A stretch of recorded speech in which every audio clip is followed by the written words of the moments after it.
My name is Victoria Winters. Collinwood seems calm in the light of day, but unseen forces, usually the companions of the night, seem to be contending with one another without respite. And there is a feeling at Collinwood that these unseen forces will soon show themselves.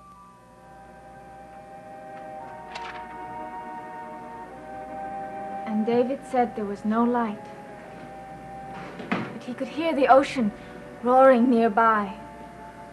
And so he had the feeling that they were walking along a beach. His mother was holding his hand.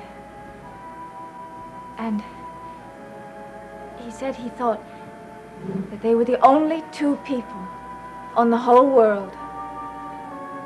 And that the world itself was infinite, endless space. Was he frightened? No.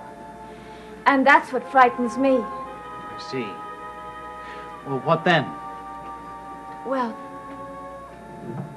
he began to notice how silent his mother was. And her eyes. He said that her eyes were blazing in the dark. And then he saw that they were heading toward a great light that seemed to be quite separate from the darkness that they were walking in. And the roaring grew louder, and they came closer and closer, and his mother's eyes were blazing, and then they were running toward the light, and the roaring grew and grew, and just as they were about to fling themselves into it, he woke up. And that was his dream. I wonder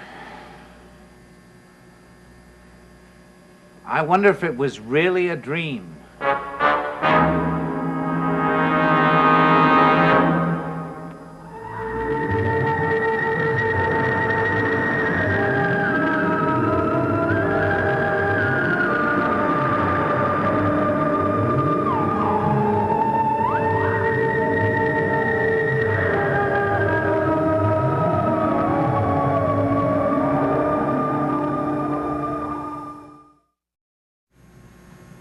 It had to be a dream. You don't think David would make up something like that? No, but I'm not sure that it was an actual dream. But he was asleep. What else could it have been? So little is known about the ultimate powers of the mind. But it's just possible. It's just possible that in the passive state of sleep, some other force, if it's strong enough, can intrude. Do you think that it was something like a vision? Yes. A vision, maybe. But why couldn't it just have been a dream about David going away with his mother? Well, it could be that, but what puzzles me is David's attitude. His attitude within the dream. You mean because he wasn't frightened? Yes, that's right. Now, you see, even if he really wanted to go away with his mother, I'm sure that he has some anxiety about it, some fears. And the fears should have shown up in the dream. Well, not necessarily. But given David's own unconscious and his natural sense of inferiority, well, I doubt if he would trust anyone at all, the way he trusted his mother in that dream. Do you think something else caused that dream? Yes, I think so. But what could it be? That's what I have to find out. Roger, please. I want my son. I need him. Give him to me now. Please, you have no idea how much I need him. Let me have him before it's too late. Please, Roger. You'll have him, Laura, soon enough. No, I want him now, immediately. That's impossible. It's not impossible. All you have to do is give the word. I can't give it. Not now. Roger, please. I beg you, I don't have much time. You keep saying that. What do you mean you don't have much time? It doesn't make sense. Well, I just mean that it's nothing. It's just that if Liz comes back, you know that she'll make me leave without David. You know she will. You know as well as I do that in all likelihood it's going to be some time before Liz comes back here. How do you know that? She could recover just as quickly as she became ill. After all, this state she's in can end just as unpredictably as it started. Are you sure that's what you meant when you said you didn't have much time? Of course. What else could I have meant? I don't know. But I have a feeling it's something else. Oh, Roger, please. I just can't stand much more of this. I have got to have David. What I don't understand is what brought this on. All this panic all of a sudden. Is it really that hard to understand? Well, yes, your self-control was always one of your admirable, if not unsettling, attributes. I am a mother who wants her son. And you seem well on the way of getting him. But why this change all of a sudden? All at once, you were panicked and frightened. You used to be the epitome of patience. Yes, I've been patient long enough. Why can't I have him now? You know the answer to that as well as I do. You're his father. Liz can't stop you legally. Why, even if she were here, she couldn't. Yes, but she has, shall we say, other means of influence. All right then, Roger. I have an idea.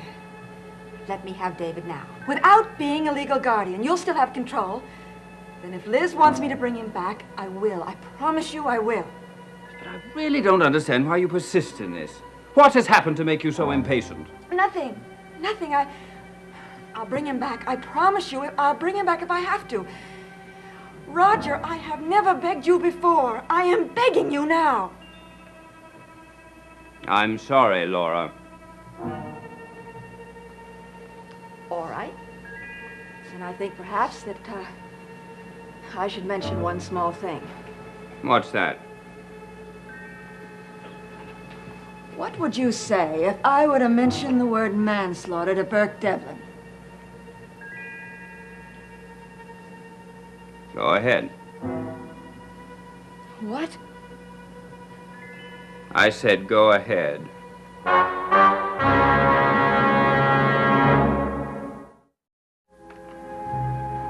I will go to Burke. I'm warning you. I will not be intimidated, Laura. You think I won't do it. I know you won't. I'll turn state's witness, and I will get away with everything. They will charge me with nothing. You would have to confess to perjury. And that, my dear, would have some effect on deciding a custody case. You wouldn't have a prayer of getting David, and you know it.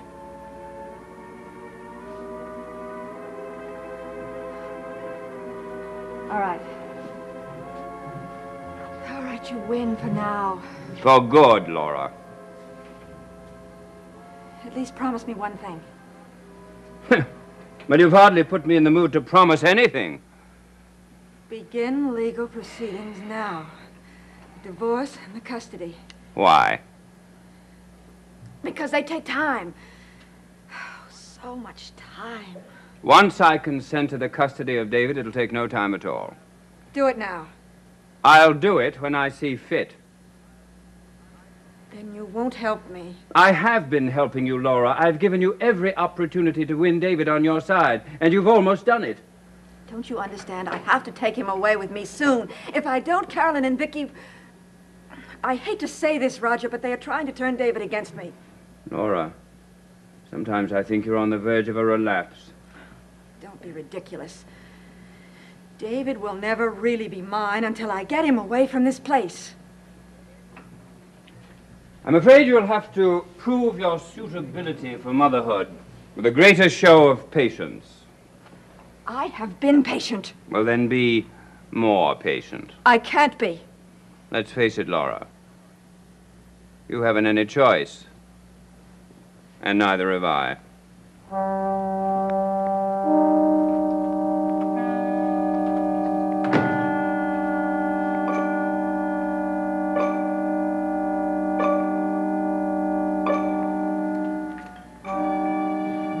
going to find out what caused David's dream? By contacting someone, someone who may be able to tell us. I don't understand. Well, you felt all along that you've been receiving messages, clues, whatever, from the spirit of Josette Collins, haven't you? I feel fairly certain I have. But so far, all she's been able to give you are hints. That's probably because she lacks the power to do more. What do you intend to do? Give her more power. But how? By not waiting for her to contact us, but by contacting her as directly as possible. In a seance? Yes. What's this about the seance? Dr. Guthrie thinks that he can contact Josette. Or someone who may be able to help us. I don't know. I'm not sure I even believe in that sort of thing. Fortunately for themselves, spirits don't depend on our belief for their existence. But the idea, well, it frightens me. Because you do believe, in a way? Maybe. I know there's something here, something frightening. And the idea of getting closer to The it... more we know, the more we'll be able to help your mother. And you think a seance might help? We won't know until we try. Will I have to be there? I think we all should be there. Oh, not David, please. It would frighten him so. But David may be the one person who can make the necessary contact. But can't we at least try without him? Well, With Mrs. Stoddard gone, David is my responsibility. He's already been made so upset by the things that have happened. I guess we can give it a try. But you do think the rest of us should be there? Definitely. Even my Aunt Laura and Uncle Roger? Yes, very definitely. I don't think you'll be able to persuade them to do it. We must persuade them. It's for your mother's sake. They can't very well refuse to help her, can they? No. No, of course not. I just wish there was some other way. Not a seance. The air seems so troubled, even now. I can feel it. Who knows who's here with us? Now. In this room.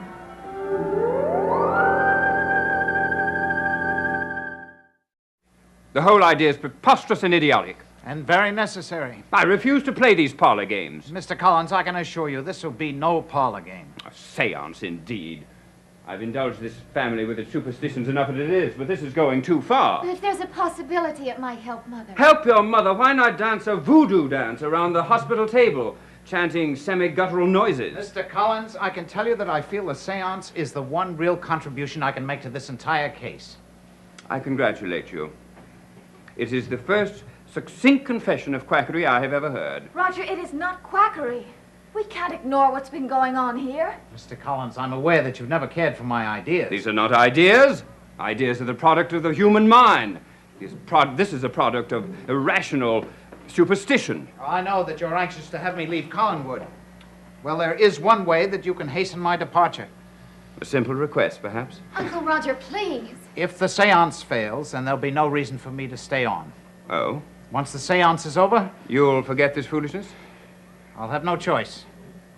Well, then let's do it at once. Come along, girls. Let's gather around. Uncle Roger, he's only trying to help. I'm not sure when the time will be right, but I'll let you know. When do you think it will be? Soon, very likely. You'll participate? Well, I think I should. I think somebody should be present who has a firm hold on his sanity. Good. That's settled then. I'll let you all know when the exact time will be. Thank you, Dr. Guthrie. I'll show you to the door.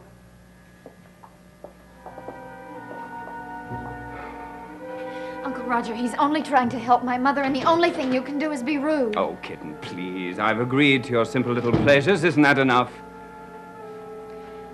I wonder if he wants us to talk to Aunt Laura about it, or if he'd prefer to do it himself. Do you really expect Laura to join in on this lunacy? Why, you must be out of your mind. I wouldn't consider it. I'll be up in my room if any of you want me. Just tap on the night table. Seance, indeed. I've never heard anything so foolish in my life.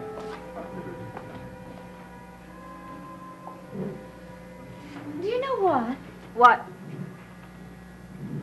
I think the real reason Uncle Roger is objecting is that the idea of a seance frightens him, just as it does me. Do you really think that your Aunt Laura will refuse? Oh, of course she will, and we won't even have the argument we used with Uncle Roger. What's that? That it might help Mother. Well, I don't know. Oh, Vicky, of course you know. You know as well as I do that my Aunt Laura probably had something to do with my mother's illness. She was the last person to see her. If she hadn't done anything wrong, why did she lie about that? I don't know. I have a good mind to go right down to that cottage now and tell her to get out. You can't do that. Can't I? I want her to know that we know she's been lying. But what would it accomplish? I'd have the satisfaction of seeing the expression on her face when I told her. Carolyn, listen to me. Not if you're going to try to talk me out of it. Well, shouldn't we know a little bit more before we let her know that we suspect her? I'm not going to tell her we suspect her. I just want her to know that we know she lied about having seen Mother. But Dr. Guthrie said that we shouldn't say anything.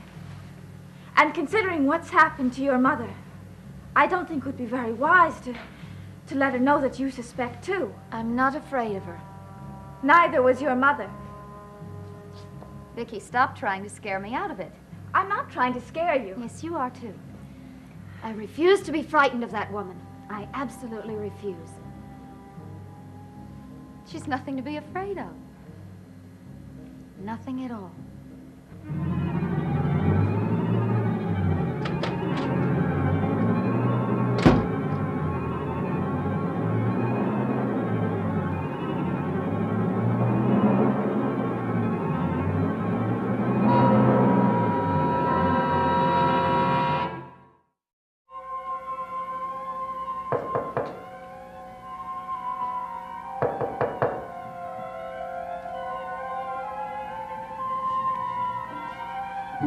Who is it?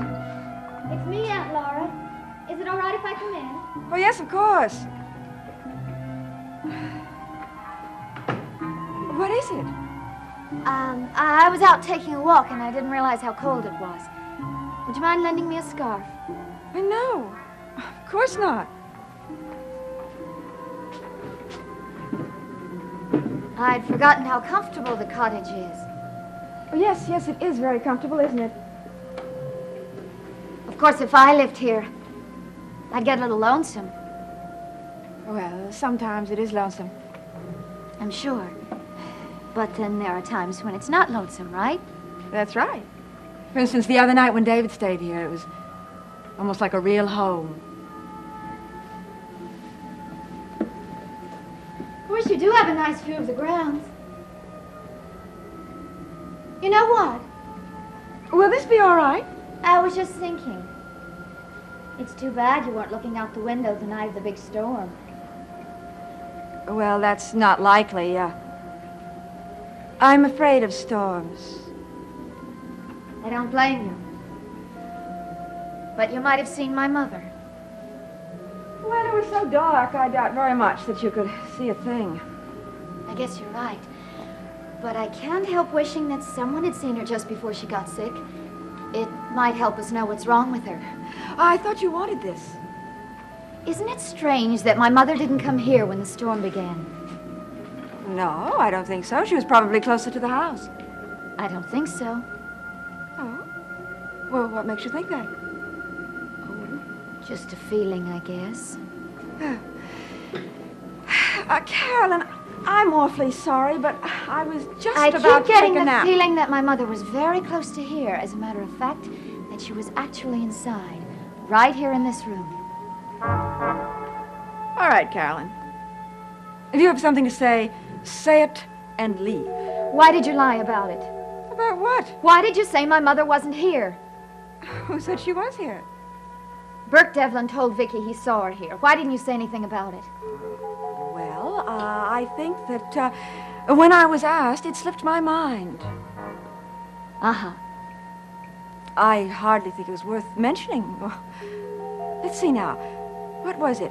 She was out for a walk. The storm came up. She stopped by here to see if I wouldn't be more comfortable up at the house. When I told her I was fine, she left. Now, that's hardly worth mentioning. Uh-huh. And certainly not worth discussing. I wasn't discussing anything. Well, I wouldn't discuss it with anyone else if I were you. Is that clear? I'd say it was very clear. Good. Oh, Carolyn, do you want this or don't you? I don't think I need it now. It's funny how fast the weather changes. Don't you think it's funny?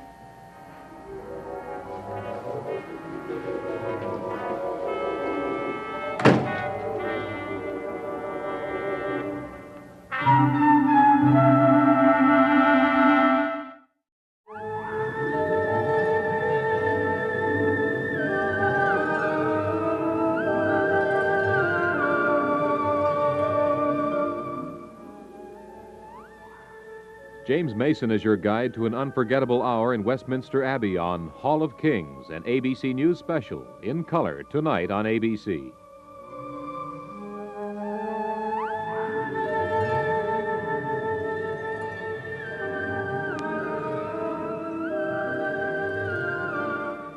Dark Shadows is a Dan Curtis production.